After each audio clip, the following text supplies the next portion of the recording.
যে আওয়ামী লীগ এখনো পর্যন্ত সরি পর্যন্ত বলে নাই, এখনো পর্যন্ত তারা অপরাধ স্বীকার করে নাই, তাদের সাথে কিসের রিকনসিলিয়েশন? তারা ক্ষমা চাওয়ার আগে, তারা ক্ষমা চাওয়া তো দূরে থাক, তারা এখন হত্যার হুমকি দিচ্ছে বিদেশে বসে।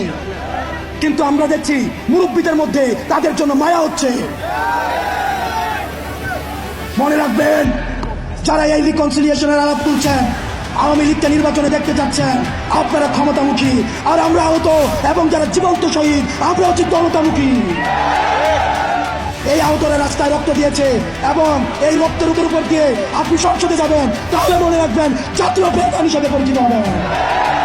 যতদিন পর্যন্ত না আওয়ামী লীগের বিচার নিশ্চিত হবে, ততদিন পর্যন্ত আগে বিচারের প্রশ্ন। আমি মুরব্বীদেরকে বলতে চাই, যারা বিশেষজ্ঞ রাজনীতিবিদ আছেন, যারা রাজনীতি করছেন, আপনারা ক্ষমতায় যাবেন, গণতন্ত্র প্রতিষ্ঠিত হবে, ভোটাধিকার প্রতিষ্ঠিত হবে, এগুলোর জন্য আমরা আন্দোলন করেছি। কিন্তু আওয়ামী লীগের বিচার নিশ্চিতের পূর্বে তাদেরকে যদি আপনারা রাজনীতির ময়দানে ফিরিয়ে আনতে চান, তাহলে এই আহতদের রক্তের উপরে পা দিয়ে আপনারা তাদেরকে বাঁচান করবেন। এই ভারতের বেতনভুক্ত কর্মচারী শেখ হাসিনা ভারতের প্রেসক্রিপশনে এই গুম, খুন, হত্যাকাণ্ডগুলোকে চালিয়েছে। এখন আমরা ভারতকে বলতে চাই, ভারত যেন সেফ হাউস অফ টেরোরিস্ট না হয়ে ওঠে। আমরা ভারতের সাথে আর কোনো নীল ডাউন ডিপ্লোমেসিতে যেতে চাই না। নত জানুর কোনো ডিপ্লোমেসি ভারতের সাথে চলবে না।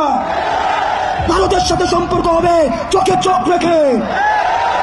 আলমের রক্ত আমাদের গায়ে লেগে আছে, আহত রক্ত আমার গায়ে লেগে আছে।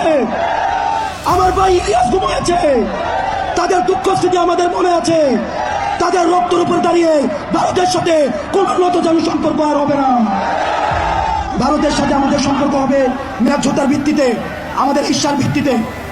আমরা বলতে চাই, ভারত জঙ্গিদেরকে এখন আশ্রয় দিচ্ছে, জঙ্গিদেরকে পৃষ্ঠপোষকতা দিচ্ছে এবং গুজরাট কসাই আমার দেশে সাম্প্রদায়িক সম্প্রীতির সেনাসন দিচ্ছে। আমরা গুজরাট কসাইকে বলতে চাই, আমার ভাই আবু আলিফকে দিন দুপুরে রাস্তায় ফেলে জবাই করা হয়েছে। জবাই করার পরেও আমাদের বাংলাদেশে আলেম সমাজ আমরা ধৈর্যের পরিচয় দিয়েছি। এটি হচ্ছে গণঅভ্যুত্থানের শক্তি। আমরা ভারতের কোন ষড়যন্ত্রকে আমরা পাড়া দেই না। ভারত চেয়েছিল আমাদের যারা বন্ধু হিন্দু ভাই, আমাদের যারা সংখ্যালঘু রয়েছে, তাদের সাথে আমরা সংঘর্ষ জড়াই, কিন্তু আমরা ভারতের কোন ষড়যন্ত্র আমরা পা দেই নাই। এই বাংলাদেশে সংখ্যালঘু তারাই যারা বাংলাদেশের বিপক্ষে নেই। আমার কোনো হিন্দু ভাই সংখ্যালঘু না, আমার কোনো বৌদ্ধ ভাই সংখ্যালঘু না, আমার কোনো বাঙালি ভাই সংখ্যালঘু না। বাংলাদেশের বিপক্ষে যারা, তারাই হচ্ছে সংখ্যালঘু। সুতরাং সর্বশেষ একের উপর দিয়ে তাহলে আবার বুলেট যেতে হবে। আর কোনো বাংলাদেশের সমঝোতার রাজনীতি নয়, আর কোনো গুম নয়, আর কোনো হত্যা নয়, আর কোনো ফেসিবাদের উত্থান নয়। যেখানে ফেসিবাদের উত্থান হবে, সেখানেই আমরা একসাথে লড়বো।